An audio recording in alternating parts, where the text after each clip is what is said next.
I think it's also it's a real gift to be able to work on something which has a purpose to it as well. So like my background was advertising. I loved the advertising industry. I loved the challenge of creativity, but there was no real purpose. It wasn't like we were making the world a better place. We were taking contracts to help people sell more shit that other people don't really need. And with Bitcoin, there's this kind of, you're not just building a company, you join a community. I mean, we've bumped into each other, hung out a few times, and you become friends. And I know in the next how many years I'm going to bump into you 10 times. Yes. And we're going to hang out. So you get that whole community. You've got this kind of joint purpose. You're trying to make the world a better place. It's a real gift to be able to work and earn money on something that has purpose. Oh, for sure. And by the way, that's a radical difference from the personal computer industry, because the personal computer industry, while we all had a common alliance, my counterparts at Dell or at Compaq or HP, we were fierce rivals. Well, aren't we fierce rivals with our counterparts in the shitcoins? Oh, okay, that I will agree with. But for instance, the CEOs of other mining companies, I may have different, I definitely do have philosophical differences with them, but they are not my enemies. I don't wish them ill. I'm not trying to steal market share from them. But you need them. I think we all need each other. I think we all play a role in this. And yeah, so that's true. Well, it's more like Dell would love to have had a monopoly on the distribution of laptops, but we can't have miners have a monopoly on mining. That's correct. Because it's dangerous. It's very dangerous. It's extremely dangerous. And, we all play a role in the ecosystem. And, some of us come at it, I come at it as a technologist with my background. Other people come from the power industry. Some people come from capital markets and in New York. So we do approach it differently. And like I said, it results in different philosophical approaches to mining. And I'm somewhat averse, as some people know, you may know, I'm somewhat averse to Wall Street and public markets and the perception I have of the chains that come with that. I think they're very, very difficult. And I say that as a guy who did it, right? It's not somebody talking, like, I know what changed inside the culture of my company.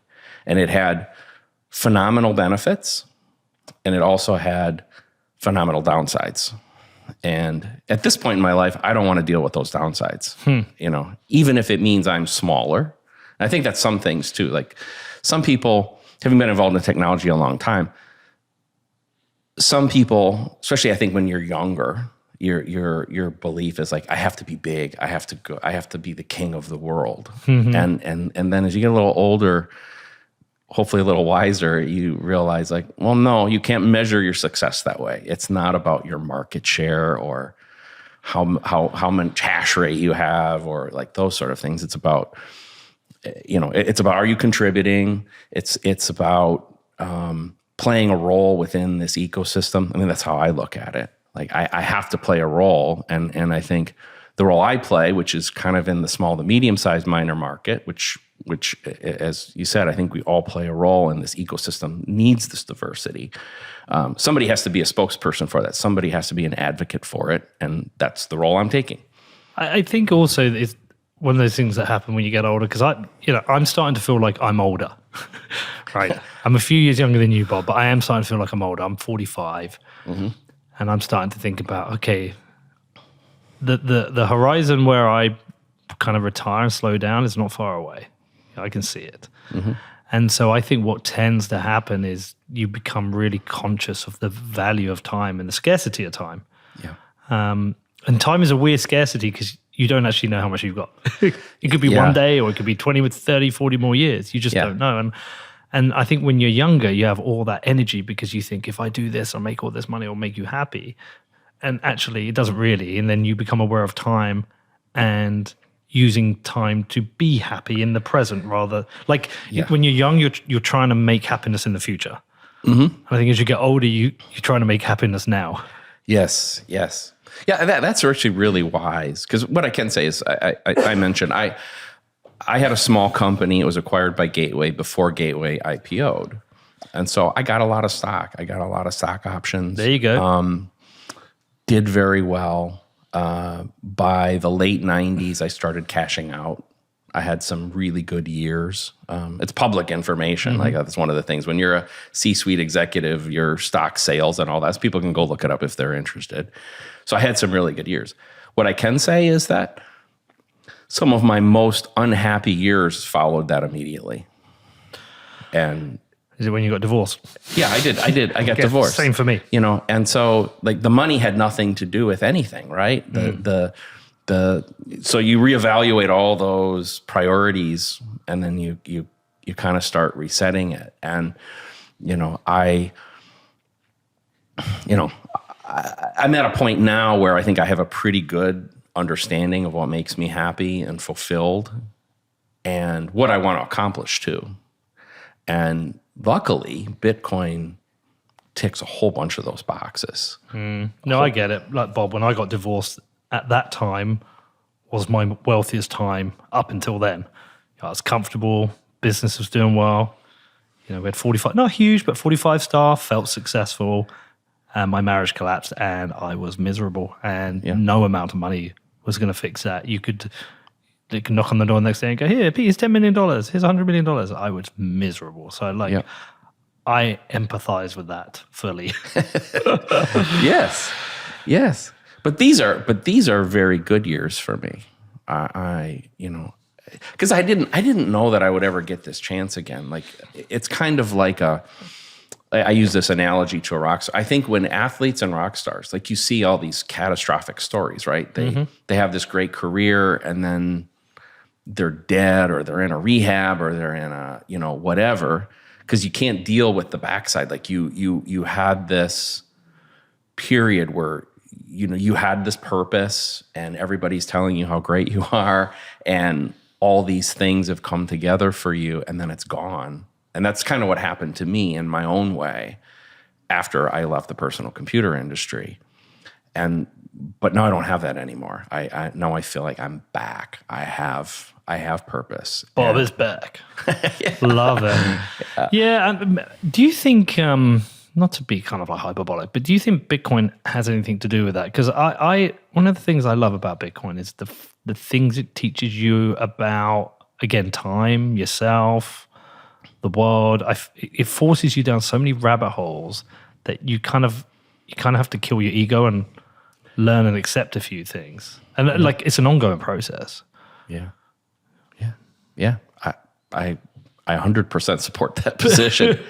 But I think if I was to, I told you I started in Bitcoin in 2017, right? Yeah. So I would say at that point, if I was to rank the things in my life that were important to me, Bitcoin might have been number 10, let's say. I'm making that. I haven't actually made the list, but there have been several things in my life. Now I would say it's number 2. Behind my family. Yeah. And I'll include a few close friends in that circle. Like, but I will not compromise anything else in my life if it hurts Bitcoin. Like, so if I make a business decision or a personal decision and the impact would have something negative on Bitcoin, at least my perception of it, then I won't do it. Huh. That's really interesting.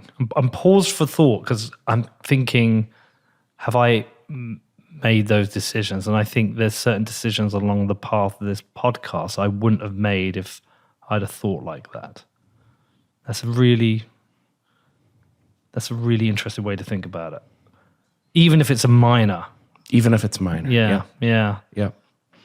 Very interesting. Yeah. And even at that, the reason my family and Bitcoin being in that number 2 position, a lot of my passion for Bitcoin is I have 5 grandkids now. So I have even a 6th one on the way. Congratulations. Thank you. So, but no, you think about that. So I have a grandchild that's going to be born in the year 2024. He or she is likely to be alive in the vicinity of the time the last Bitcoin is mined. Or maybe forever. Yeah. In that world. Well, that's a different rabbit hole. But yeah, so that could happen. So I have to think about and I've said this publicly a few times. One of the things I think I can contribute to this is thinking as a technologist, thinking as a systems guy.